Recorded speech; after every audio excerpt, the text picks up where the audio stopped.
Have you ever noticed that certain people can change the entire mood of a room without saying a single word? They don't raise their voice, they don't argue, they don't beg, they just pull back, and somehow that quiet retreat causes a ripple effect. Suddenly people around them shift, they start second-guessing themselves, they chase after answers, they feel unsettled.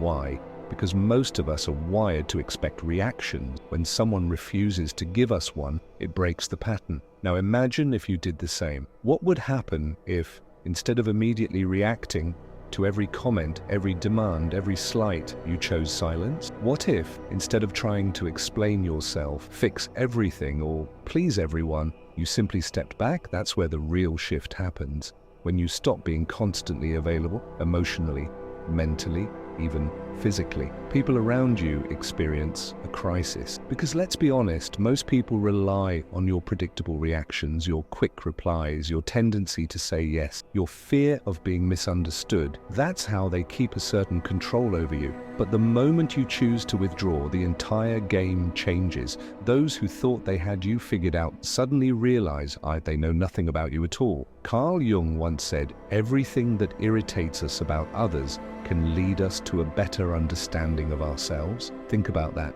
When you become unavailable, who gets frustrated, who gets anxious, who tries to poke at you just to get a response? Those reactions reveal more about them than they do about you. But here's the truth most people avoid. Many of us are still letting others control us without even realizing it. Every time you jump to respond, every time you say yes when you want to say no, every time you explain yourself to avoid conflict, like you give away a piece of your energy, and what's left at the end of the day?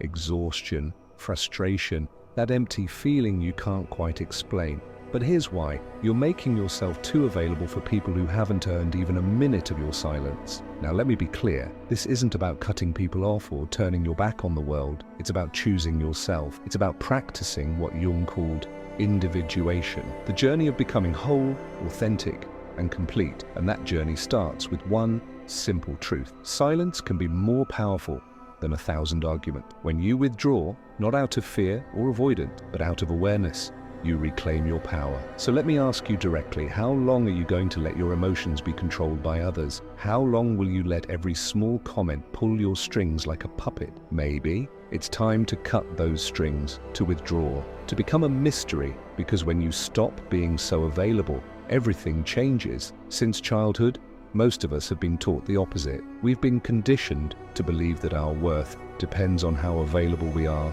to others. Answer quickly, be polite, say yes, don't upset anyone. But here's the hard truth. That endless availability, it's not kindness, it's a cage. As long as you believe you need to always be emotionally accessible, you'll keep getting used, drained, forgotten as soon as you're no longer useful. Why? Because being too available makes you predictable, and everything predictable becomes a tool. People stop seeing you as a person. You become an emotional emergency button. They press it when they need comfort, validation, attention. Then they put you back on the shelf. And the saddest part, most people don't even notice this happening. We keep giving in because we're trapped in a dangerous illusion that if we're always there for others, someone will finally be there for us. But it doesn't work that way. Carl Jung had a term for this: the persona, the mask we wear to be accepted, loved, recognized. And for many of us, this mask is what keeps us too available. We say it's fine when it's not. We respond to every message. Even when we're exhausted, we over-explain ourselves, trying to avoid being misunderstood. But with every reaction, every forced yes, every quick reply, we disappear a little more from our own lives. We stop living for ourselves and start living for the expectations of others. Being constantly available becomes a subtle form of self-abandonment. We're not just trying to help others, we're trying to protect ourselves from rejection, from judgment, from losing the fragile approval we've worked so hard to get. But that approval comes at a steep price. Our peace, our energy gets scattered like loose chain in the hands of people who don't value it. And here's something most won't tell you. People who demand your constant availability don't actually want you. They want what you provide, your validation, your attention, your emotional support. But when you change the script, when you set boundaries, when you choose silence instead of reaction, suddenly they get upset. They say you've changed. They accuse you of being cold, distant, difficult, but it's not because you've become someone else. It's because you stopped being useful to them in the same way. And here's the most brutal part of all. The more available you are, the less people value you. What's too abundant becomes invisible. Nobody respects what they don't have to earn. Nobody values what's always there. So I want you to pause and ask yourself, who truly deserves your time? Who deserves your energy, your attention, your presence? And just as importantly, who deserves your absence? But before you can answer that honestly, we have to explore a deeper question. Why do we react so much? Why do we feel this automatic pull to respond, explain, and please? What's really driving that urge? In the next part, we'll dive into the concept of psychic energy and why learning to guard it might be the most powerful decision you'll ever make. You think you're in control. You believe your reactions are conscious choices, that when you respond, it's because you decided to. But the truth, it's much darker. Most of your emotional responses, they're not choices, they're programming. And people who understand this, they can manipulate you without ever raising their voice. They don't need to yell, they don't need to force. All they need to do is press the buttons you've left exposed, and you react every time. Carl Jung called this process projection. It's when people push parts of themselves, the parts they can't or won't see, onto others. They assign you roles you never chose. They expect you to carry emotions that were never yours. But here's what most people miss. While others are projecting onto you, you're also acting as a receptacle for all of it. And the more emotionally available you are, the more you become a blank canvas for other people's needs, insecurities, and expectations. Think about it. That friend who only calls when their life falls apart. That partner who depends on you to fix every mess. That coworker who praises you but only when you're making their job easier. These patterns aren't random, they're not accidents, they're habits. These people aren't relating to you, they're relating to the idea of you, the role you've agreed to play. And why do we agree to these roles? Because we're afraid. Afraid of disappointing others, afraid of losing approval, afraid of being abandoned. The most effective manipulation doesn't come from threats, it doesn't come from raised voices or open demands. It happens in the quiet moment, when guilt creeps in, when you start to believe you owe someone your time, your help, your emotional labor, even when it drains you, even when it costs you your peace. Here's the real trick. The manipulator doesn't need to control your every move. They just need to keep you reacting in the same predictable ways. Once you react out of habit, they never need to ask for your energy. You give it away automatically, but the moment you break that cycle, everything changes. When you stop reacting, when you say no without explanation, when you withdraw instead of defending yourself, the projections start to fall apart. The mask they put on you slips away. And that's when people get uncomfortable. They realize they don't actually know you at all. Worse, they're forced to face their own reflection without the convenient mirror you used to provide. Your unavailability becomes a threat, not because you're doing harm, but because your silence exposes their internal chaos, the noise they've been running from. And then comes the backlash, the guilt tripping, the accusations, the emotional outbursts.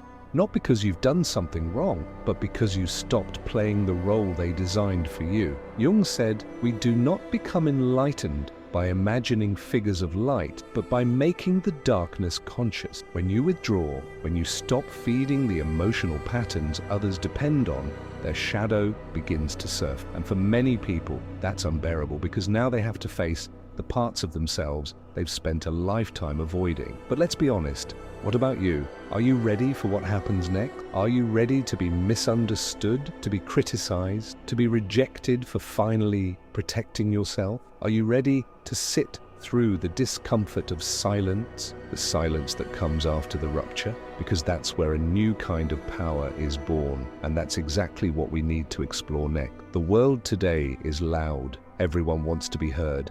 Everyone wants to reply instantly. Everyone wants to win every argument, even if it costs them their peace. But there's a power that few people know, and even fewer have mastered. The power of silence, not the silence of fear, not the silence of giving up. I'm talking about conscious, strategic, brutally clear silence. The kind of silence that doesn't mean absence, it means presence amplified. Jung didn't see silence as emptiness, he saw it as fertile ground. a place where inner transformation begins. When you stop reacting, you start observing. And once you observe, you begin to notice things you never saw before. Repetitive emotional cycles, manipulation games, patterns of self-sabotage. Silence brings lucidity, and lucidity is dangerous to anyone trying to control you. Have you noticed how certain people panic when you don't respond, when you don't explain yourself, when you simply disappear for a while? It's not because they miss you. It's because your silence takes away their narrative control. As long as you keep speaking, as long as you keep reacting, you're playing by the old rule. But once you choose silence, you change the entire game. True silence isn't passive. It's powerful. It's the decision to control your energy, to resist getting pulled into battles that aren't worth the emotional cost. Jung believed that individuation, becoming who you truly are, requires this distance, because only in silence can you finally hear yourself without the world's noise, without everyone's expectations drowning out your own voice. But don't be fooled. Silence has a cost. It will push away people who only valued you for what you provided. It will confuse those who only understood you through their own projections. It will make you look cold, distant, arrogant. But that's just the reaction of people who never wanted your depth, only your utility. And here's the hard truth. The more you mature, the more selective you become with your words, because you start to understand every sentence is an investment of your energy, and not everyone deserves access to your truth. Sometimes silence isn't withdrawal, it's sovereignty. It's the language of those who no longer need to prove anything to anyone. Silence makes people uncomfortable because it forces them to sit with their own thoughts, their own projections, their own inner noise, and that discomfort tells you more about them than any argument ever could. You don't need to explain your absence. It explains itself, and when people feel threatened by it, it reveals how much they relied on your emotional instability to keep their own control intact. But the most powerful silence, it's not the one that disturbs others. It's the silence that rebuilds you from the inside out. It's the silence that reconnects you with something deeper than approval. It's in that silent space, free from other people's expectations, that you begin to recover your energy. You start to remember who you are, and that, more than anything, changes everything. But let's take this a step further. It's not enough to just quiet the external noise. You have to learn how to use your energy consciously, to choose where it goes, where it stays, and, most importantly, where it should never be wasted again. In the next part, we'll explore how to become truly selective with your soul, and why mastering your energy is the final step to true sovereignty. It's one thing to understand all of this, it's another thing to actually live it. You can know that you shouldn't always be available. You can repeat the quote. You can nod your head when people talk about boundaries and energy. But if, in practice, you still say yes when you mean no, you still reply to messages that drain you, you still sit through empty conversation, and you still maintain relationships that only exist out of habit, then all that awareness, it's just another form of self-deception. Real transformation starts the moment you stop thinking about change and decide to become selective. And this takes something deeper than understanding. It takes emotional discipline. Being consciously unavailable isn't about being cold. It's not about being arrogant or indifferent. It's about no longer being accessible to everyone at all times for every little thing. It's about taking ownership of your time, your energy, your peace. And it doesn't require grand, dramatic changes. It starts with simple, quiet action, not replying immediately, taking a breath before reacting, leaving a conversation when it starts pulling you into chaos, turning off your phone without guilt, saying, "Not today," saying, "I'm not interested," saying, "I won't get involved." But here's the most important part. You don't owe anyone an explanation. You don't have to justify why you're unavailable. You don't have to explain why you chose silence. You owe nothing to anyone except yourself. And for a lot of people, that's unforgivable. Because when you stop explaining yourself, you take away their ability to pull you back into the old dynamic. Without your explanations, they can't guilt you. They can't argue with you. They can't convince you to change your mind. Your silence blocks the usual paths they use to regain control. And that's when people often reveal who they really are. Those who respected you, they'll understand, they'll adapt, they might even appreciate your boundaries. But those who were only interested in what you could give them, they'll resist. They'll accuse you of changing, of being selfish, of being cold, because your new boundaries don't serve their old needs. Jung understood this dynamic deeply. He saw that when we shift, when we stop playing the roles others expect, we force them to confront their own patterns, their own projections, their own emptiness. And not everyone is ready for that confrontation. But here's where most people fall back into the trap. They mistake others' discomfort for their own guilt. They start to think, maybe I am being too distant. Maybe I should explain myself. Maybe I should go back to how things were. But that's not your guilt. That's someone else's fear projected onto you. So the question is, are you willing to sit with that discomfort? Because that's what conscious unavailability requires. It means being okay with being misunderstood. It means accepting that some people will leave. It means realizing that not everyone can or should go where you're headed. And here's the paradox. The more you protect your energy, the stronger your presence becomes. Not because you're louder, not because you force respect, but because you become someone who values yourself, and that changes how the world responds to you. Jung believed that every healthy psyche has boundaries, not walls to keep everyone out, but clear, intentional filters. Your energy is not infinite, your time is not infinite, your peace is not infinite. And once you truly understand that, you stop giving those precious things to people who don't appreciate them. Think about how many times you've left a conversation feeling drained, how often you've said yes and then regretted it immediately, how many nights you've lost sleep, replaying moments when you gave too much, reacted too quickly, tried too hard to keep everyone happy. That's energy you'll never get back. But starting today, you can decide not to waste it anymore. You can choose where your energy goes, where it stays, and, most importantly, where it should never go again. This is the heart of individuation, the process Jung described as becoming fully yourself. It's not just about self-discovery, it's about self-protection. And it starts with becoming selective, not because you think you're better than others, but because you finally understand the value of your own energy.